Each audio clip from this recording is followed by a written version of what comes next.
I admit, this is absolutely my fault for leaving town for 5 whole days to go on a little vacation, thus missing 7 or 8 major world-altering events that would make for appropriate video topics. Pardon me while I draw your attention all the way back to, I don't know now, 2 years ago, when a former president and current Republican nominee for president came within a few millimeters of being assassinated. Remember that? No? Well, it happened, and I want to talk about it. This was a sudden and scary event, and like a lot of sudden and scary events these days, it was captured on camera and was immediately seen by people all over the world before we had any information to put it into any kind of context. And you know what that means. Like darkness and dampness make a breeding ground for mold, ignorance and fear are a breeding ground for conspiracy theories. In the past few years, conspiracy theories have been completely dominated by far-right conservatives. COVID's a bioweapon, vaccines are zombie makers, Trump won the 2020 election, Democrats are running a child sex trafficking ring out of the basement of a pizza parlor, you know, normal stuff. The last great liberal conspiracy theory was probably that 9/11 was an inside job, but now that's just a Gen Z joke that is kind of funny, I have to admit. Oh, and, you know, I guess liberals did have that brief period where they had the anti-vaccine market cornered, but in retrospect, that was a real flash in the pan. Anyway, no political persuasion is fully immune from the siren call of the conspiracy theory. And the Trump assassination attempt was an event that truly brought out the craziness on the left. Let me start by saying I get it. This was an incredibly cinematic chain of events. Like the Secret Service failed to clear this one building with a rooftop just perfect for sniping from. Then they failed to listen to any of the people pointing out the gunman on the roof. And then one shot seemed to just barely graze by Trump's head. And Trump was able to stand up and raise a fist for a perfect photo op in front of the American flag. What are the chances of all of that happening? 100%. The chance is 100% because that's what happened. Yes, it does seem all too scripted, but yeah, this is what happens when the following takes place. First, American politicians decided guns were more important than the lives of kindergartners, so assault rifles are relatively cheap and easy to get.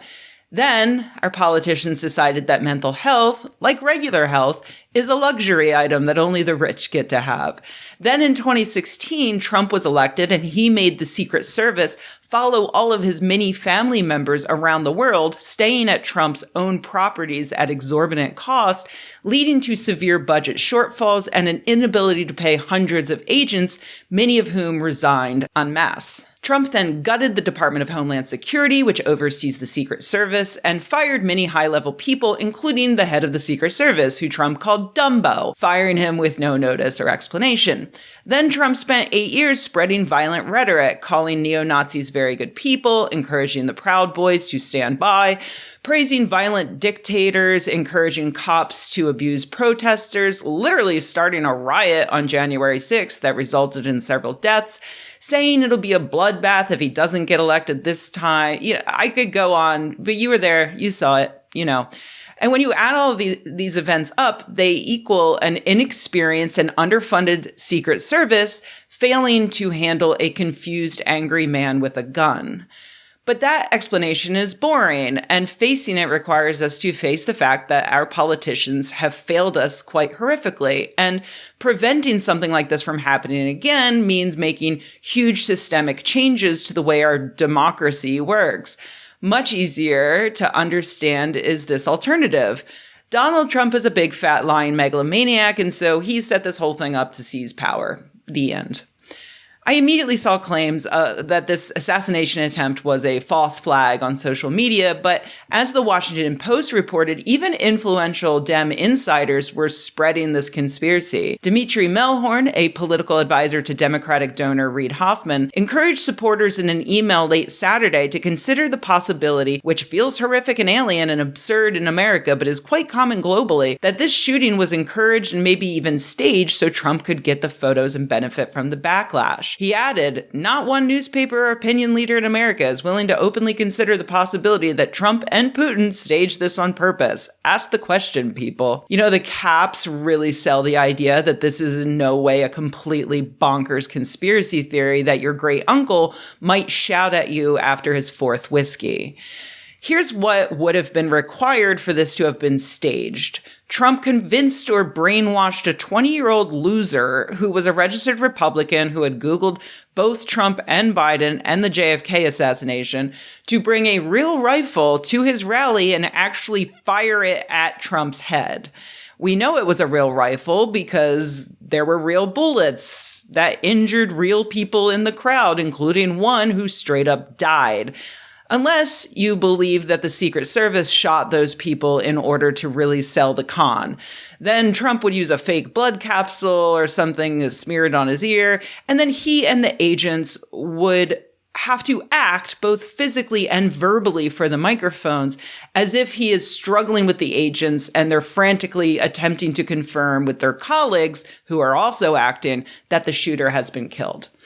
There is no reasonable way to engage with that conspiracy theory. It is on its face ridiculous, and it's embarrassing that so many libs didn't spend 10 seconds thinking it through before spreading it online.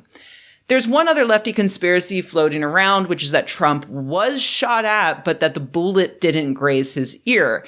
Instead, originally this one goes that the bullet hit a teleprompter, which threw off shards of glass, and those hit his ear. The source for that was supposedly a Pennsylvania police source speaking to Newsmax, that bastion of hard-hitting journalism, with no other evidence to support it. Both teleprompters were clearly in frame after the shots were fired, and they appear completely undamaged. But this conspiracy still whipped around liberal social media, and this post, I think, illustrates why that is such a delicious lie to believe. Trump was shot at, nearly killed. Others were shot and killed or wounded. He was lightly injured by flying debris / shards of glass. If an AR round had winged him, it would have been a much worse injury. He didn't take a bullet for you. He took a shard for you. Am I wrong? People like that want to downplay the actual threat and injury because they want to stop MAGAs from hoisting up Trump as some sort of hero. And they're right to want to do that. Being shot at doesn't make anyone a hero. But the way to fight that narrative isn't to just spread misinformation about the actual injury that actually happened. It's wrong, and even if that rumor had happened to be right, so what? You know, a former president coming that close to getting headshot is still a very big deal. There's still a question as to whether or not it may have been shrapnel. The FBI is supposedly investigating, but it doesn't matter. Trump did almost die. You're not going to change anyone's mind who literally thinks that God himself saved Trump's life. You can't even convince them by asking if God specifically wanted that other guy to die. They don't care. Move on. It's pathetic, but it's also very interesting to me that this BlueAnon thing is happening right now. I noticed it ramping up after Biden's disastrous debate performance, with people accusing me of being a Russian asset just for being horrified at what I saw in Biden. A lot of commenters here and on social media insisted that for the good of the country, I should either be quiet or just straight up lie about what I thought. Which, sorry, that's just never gonna happen. If somebody pointed a gun at me and told me to make a video saying something that I know is misinformation, I'm just gonna die. Sorry. But for a lot of liberals, that kind of ethical decision goes the other way. They're happy to play the same game that the far right plays because they think it's the only way to beat them. And that's where the conspiracies started too, you know, with people claiming Biden had been drugged before the debate and then claiming that ABC screwed with his audio in his disastrous follow-up interview that was meant to make us all feel better.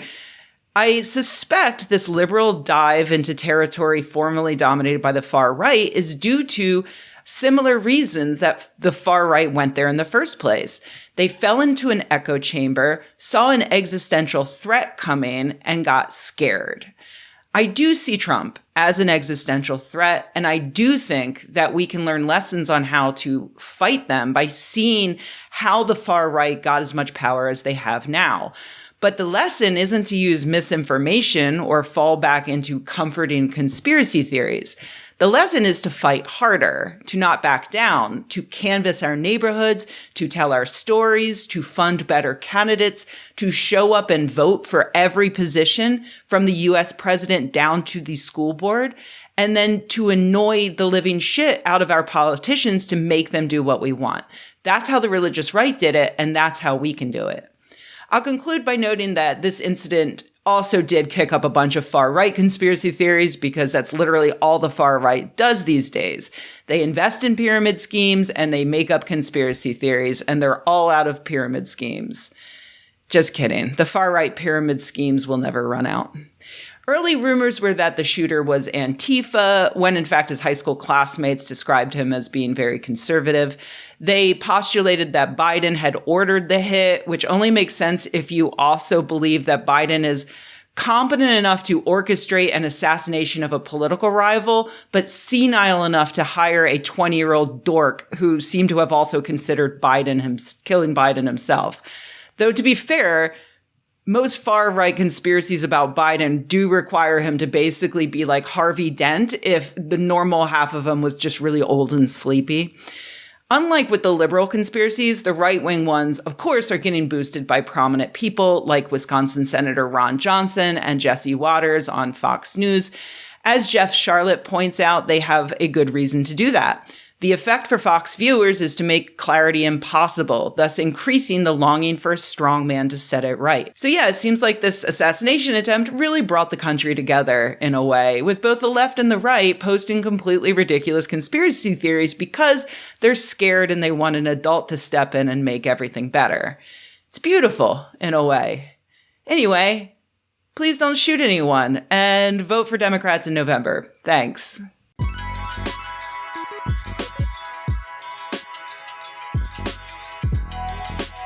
Hey everybody, thanks for watching. If you enjoyed this video, please give it a like. If you loved the video, please subscribe. And if you think the world could use more videos like this and you happen to have a few bucks laying around, head to patreon.com/Rebecca and join an awesome community of nerds like the people whose names you see on the screen right now. Thanks.